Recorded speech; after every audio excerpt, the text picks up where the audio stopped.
Welcome to Penrose Learning, where we make understanding easy. You start by proving you own the device. Make sure the battery is over half charged and the phone can access the internet. Once done, confirm the Oppo or Google account credentials you used on this phone and locate proof of purchase, retailer receipt or serial number, because you may need them. Make sure to back up any accessible data.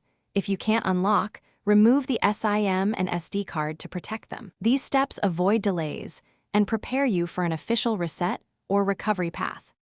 You next try official recovery because it preserves data. First, use Oppo Cloud or Google Find My Device to attempt a remote unlock or lock reset. These services work when the phone is online.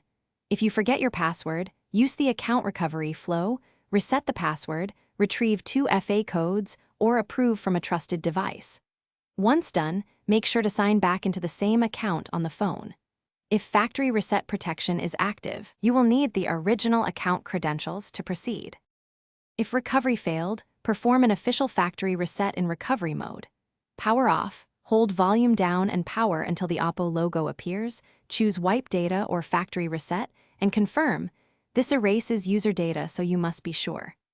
After the reset, reboot and sign in with the original Oppo or Google account to satisfy FRP, then restore any backups.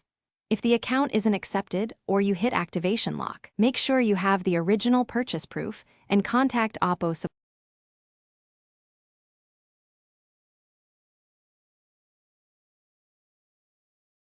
Thanks for watching. If this was helpful, leave a like and consider subscribing. See you next time.